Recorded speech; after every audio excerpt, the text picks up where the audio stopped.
வணக்கம். இலங்கை செய்திகளுடன் நான் நிரோஷன். விரிவான செய்திகளுக்கு முன் தலைப்புச் செய்திகள். 2025ஆம் ஆண்டுக்கான 339 மன்றங்களுக்கான உள்ளூராட்சி மன்ற தேர்தல் நடவடிக்கைகள் ஆரம்பம். நாட்டு மக்களிடம் உள்ளூராட்சி மன்ற தேர்தல் வாக்களிப்பு தொடர்பாக தேர்தல்கள் ஆணைக்குழுவின் தலைவர் RMAL ரத்நாயக்க விடுத்துள்ள வேண்டுகோள்.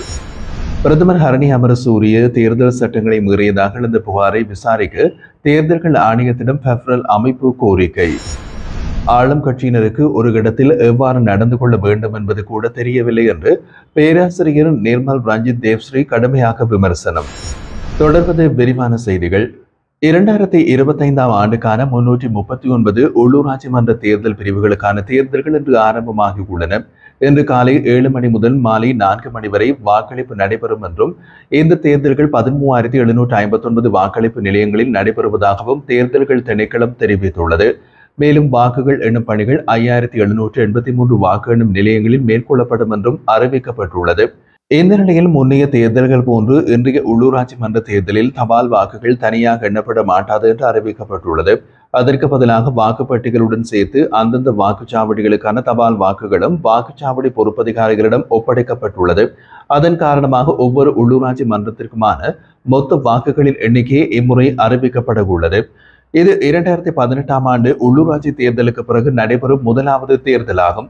உள்ளூராட்சி நிர்வாக உறுப்பினர்களை தேர்ந்தெடுக்கவே இந்த தேர்தல் நடத்தப்படுகிறது என்றாலும் தேசிய மக்கள் சக்தி அரசாங்கத்திற்கு பிறகு நடைபெறும் முதல் தேர்தலாக இருப்பதால் முக்கியத்துவம் பெற்றுள்ளது. மொத்தமாக 339 உள்ளூராட்சி அரசாங்கங்களை கொண்டு 4,877 தேர்தல் வட்டாரங்களுக்கு 13,759 வாக்குப்பதிவுக்கான மையங்களில் இன்று வாக்களிப்பு நடைபெற்று வருகிறது. இதில் நகராட்சி மன்றங்கள், நகர சபைகள் மற்றும் பிரதேச சபைகள் அடங்கும். 2023 செப்டம்பரில் ஆரம்பமான தேர்தல் பிரச்சாரம் கடந்த 6 மாதங்களில் கொள்கை மாற்றங்கள், ஊழல் ஒழிப்பு மற்றும் பொருளாதார மேம்பாட்டை கருதிய போது இன்றைய வாக்களிப்பு அரசாங்கத்தின் செயல்திறனை அளக்கும் ஒரு முக்கியமான சோதனையாக பார்க்கப்படுகிறது. 2018 உள்ளூராட்சி தேர்தலில் அப்போது எதிர்க்கட்சியான ஸ்ரீலங்கா பொதுஜன பெரமுன ஆளும் ஐக்கிய தேசிய கட்சியினை தோற்கடித்து வென்றது. அதற்கு பின்னர் நடைபெற்ற பொது தேர்தலில் தேசிய மக்கள் சக்தி 6.8 மில்லியனுக்கும் மேற்பட்ட வாக்குகளை பெற்றது. எனினும் இலங்கையில் தேர்தல் கலாச்சாரத்தில் உள்ளாட்சி தேர்தல்களின் வாக்குப்பதிவு விகிதம் பொதுவாக தேசிய தேர்தல்களை விட குறைவாகவே உள்ளது. அதனால் இன்றைய வாக்களிப்பு விகிதத்திலும் சரிவு காணப்படும் என்பது இயல்பான எதிர்பார்ப்பாக உள்ளது. அத்துடன் இந்த தேர்தல் முடிவுகள் தேசிய அரசியல் நிலைமையை பிரதிபலிக்கக்கூடியவை என்றும் தெரிய வருகிறது. 2 முன்னாள் முக்கிய தேசிய தேர்தல்களில் தோல்வி கண்ட பிரதான எதிர்க்கட்சி ஐக்கிய மக்கள் சக்தி இந்த தேர்தலில் மீளெழும்பு கடுமையான அழுத்தத்துடன் போராடுகிறது. தோல்வி தொடருமானால் அதன் தலைமை நிலைமை மேலும் சிக்கலாகும். நாமல் ராஜபக்ச தலைமையில் ஸ்ரீலங்கா பொதுஜன பெரமுன நாடு முழுவதும் பிரச்சாரம் மேற்கொண்டது. நாட்டில் ஆதிக்கம் செலுத்திய அந்த கட்சி தற்போதைய தேர்தல் மூலம் தனது முந்தைய அரசியல் பணியை மீட்டெடுக்க முயல்கின்றது. மேலும் ஐக்கிய தேசிய கட்சி மற்றும் சர்வஜன பலை ஆகியவை போட்டியில் உள்ள முக்கிய கட்சிகளாக உள்ளன. தொங்கிய தேர்தல் முடிவுகள் ஏற்பட்டால் தேசிய மக்கள் சக்தியை எதிர்க்க எதிர்க்கட்சிகள் ஒன்றிணையும் சாத்தியமும் உள்ளன. வடக்கு, கிழக்கு மற்றும் மத்திய மலைநாட்டு பகுதிகளில் உள்ள தமிழ், முஸ்லிம் கட்சிகளுக்கு தேசிய மக்கள் சக்தியின் தாக்கம் எவ்வளவு உள்ளது என்பதையும் இந்த தேர்தல் வெளிக்கொண்டு வரும் என்று எதிர்பார்க்கப்படுகிறது. இந்த ஆண்டு உள்ளூராட்சி மன்ற தேர்தல் நாடளாவிய ரீதியில் இன்று 6ஆம் தேதி செவ்வாய்க்கிழமை நடைபெற்று வருகின்றது. சுதந்திரமாகவும் நியாயமாகவும் தேர்தலை நடத்துவதற்கு சட்டத்தின்படி தேர்தல்கள் ஆணைக்குழுவுக்கு முழு பொறுப்பும் அதிகாரமும் வழங்கப்பட்டுள்ளது. தேர்தல் அமைதியாக நடைபெறுவதற்காக தேவையான அனைத்து நடவடிக்கைகளும் மேற்கொள்ளப்படும் என்றும் வாக்களித்த பிறகு நேரில் வீடுகளுக்கு திரும்புமாறும் கேட்டுக் கொள்ளப்பட்டுள்ளார்கள். நாட்டு மக்களிடம் தேர்தல்கள் ஆணைக்குழுவின் தலைவர் RMAL ரத்நாயக்க ஒரு வேண்டுகோளை விடுத்துள்ளார். வாக்களிக்க தகுதியுள்ள அனைவரும் தங்கள் வாக்குகளை தவறாமல் செலுத்த வேண்டும். தேர்தல்கள் ஆணைக்குழு தனது கடமையை நிறைவேற்றியுள்ளது. இப்போது உங்கள் பங்களிப்பும் அவசியமாகும் என்று குறிப்பிட்டுள்ளார். தேர்தல் சுதந்திரமாகவும் நீதியின் முறை அடிப்படையிலும் நடைபெறுவதை உறுதி செய்ய சட்டப்படி வழங்கப்பட்ட அதிகாரங்கள் முழுமையாக பயன்படுத்தப்படும்.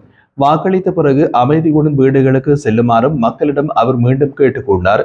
மக்கள் நாட்டின் சட்டம் மற்றும் பொது ஒழுங்கை மதித்து செயல்பட வேண்டியது அவசியம். வாக்கெடுப்பு நிலையங்களில் எந்த தவறான நிகழ்வும் இடம்பெற்றால் அந்த முழு தேர்தல் செயல்முறையையும் பாதிக்கக்கூடும். எனவே எல்லோரும் விழிப்புடன் பொறுப்புடன் நடந்து கொள்ள வேண்டும் என்று குறிப்பிடப்பட்டுள்ளது. உள்ளூராட்சி தேர்தலுக்காக நமது உத்தியோகபூர்வ வாக்காளர் அட்டைகளை பெறாதவர்களுக்கும் வாக்களிக்க எந்த தடையும் இல்லை என்று தேர்தல்கள் ஆணையாளர் நாயகம் சமன் ஸ்ரீ ரத்நாயக்க தெரிவித்தார். இது தொடர்பாக அவர் மேலும் கூறுகையில், வாக்காளர் அட்டை கட்டாய ஆவணம் அல்ல.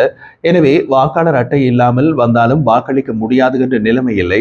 செல்லுபடியாகும் தேசிய அடையாள அட்டை, செல்லுபடியாகும் கடவுச்சீட்டு, செல்லுபடியாகும் சாரதி அனுமதி பத்திரம், அரசாங்கம் வழங்கிய ஓய்வூதியர் அடையாள அட்டை, சமூக சேவைகள் திணைக்களம் மூலம் வழங்கப்படும் முதியோர் அடையாள அட்டை, மத தலைவர்களுக்கான அடையாள அட்டைகள், மாற்றுத்திறனாளிகளுக்கான தேர்தல்கள் ஆணைக்குழு வழங்கிய அடையாள அட்டை, புகைப்படத்துடன் கூடிய ஏனைய அங்கீகரிக்கப்பட்ட ஆவணங்கள் போன்றவற்றை பயன்படுத்த முடியும் என்றார்.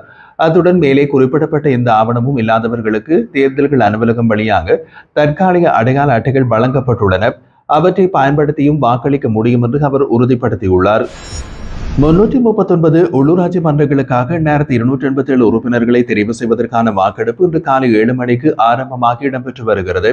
வாக்காளர்கள் இன்று மாலை 4 மணி வரை வாக்களிக்க முடியும் என்றும் தேசிய தேர்தல்கள் ஆணையாளர் தெரிவித்துள்ளார்.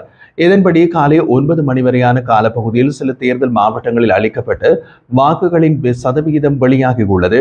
திகாமடுள்ள 12%, யாழ்ப்பாணம் 6%, மன்னார் 12%, வவுனியா 31.5%, முனராகல 15% என்று நாம் இந்த காணொலியை பதிவு செய்த நேரம் வரை அறிவிக்கப்பட்டுள்ளது.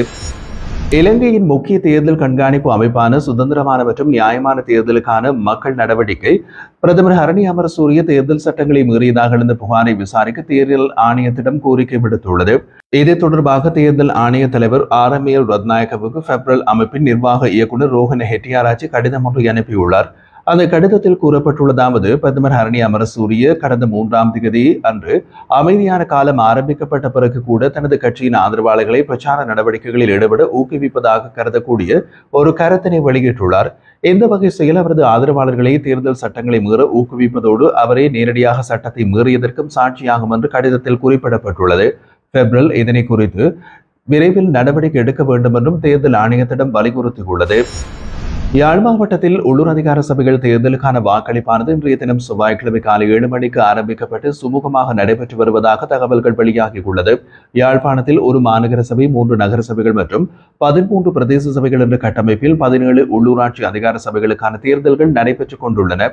குறித்த சபைகளில் உள்ள 243 வட்டாரங்களில் இருந்து உறுப்பினர்களை தெரிவு செய்வதற்காக 3519 வேட்பாளர்கள் அரசியல் கட்சிகள் மற்றும் சுயேட்சை குழுக்களில் இருந்து போட்டியிடுகின்றனர். மக்கள் தமது வாக்குகளை அளிப்பதற்காக 517 வாக்களிப்பு நிலையங்கள் அமைக்கப்பட்டுள்ளன. இந்த தேர்தலில் யாழ்ப்பாணத்தில் 4,98,140 வாக்காளர்கள் வாக்களிக்க தகுதி பெற்றுள்ளனர். ஆளும் கட்சியினருக்கு ஒரு இடத்தில் எவ்வாறு நடந்து கொள்ள வேண்டும் என்பது கூட தெரியவில்லை என்று மனித உரிமை செயற்பாட்டாளர் மற்றும் பேராசிரியர் நிர்மல் ரஞ்சித் தேவ்ஸ்ரீ கடுமையாக விமர்சித்துள்ளார். ஆட்சி பொறுப்பேற்ற பிறகு தேர்தலின் போது வழங்கிய வாக்குறுதிகளை நிறைவேற்ற முடியாத நிலை ஒரு யதார்த்தமாக இருக்கிறது என்றும் அவர் சுட்டிக்காட்டினார். தற்போதைய தேசிய மக்கள் சக்தி அரசாங்கத்தின் மீது உயர்த்தப்படும் பொய்யுரைகள் தொடர்பான குற்றச்சாட்டுகள் உண்மைதான் என்றும் அவர் கூறினார். தற்போது ஆட்சி அதிகாரம் பெற்றுள்ளவர்களுக்கு ஆட்சியில் அனுபவம் இல்லாதது தெளிவாக தெரிகிறது என்றும் அவர் வலியுறுத்தி குறிப்பிட்டுள்ளார். மேலும் ஆளும் கட்சியின் உறுப்பினர்கள் ஒரு நிகழ்வில் எவ்வாறு பேச வேண்டும், எவ்வாறு நடந்து கொள்ள வேண்டும் என்பதற்கு தேவையான புரிதல் இல்லாதவர்களாக உள்ளார்கள் என்றும் அவர் விமர்சித்திருந்தார். இருப்பினும் இந்த அரசாங்கத்தில் உள்ளவர்களுக்கு களவாடும் திறமை இல்லாததால் அவர்கள் களவாடவில்லை என்பது உண்மை எனவும் அதுவே அவர்களது நேர்மையின் பின்னணி எனவும் பேராசிரியர் நிர்மல் ரஞ்சித் சேத்ரி மேலும் தெரிவித்தார்.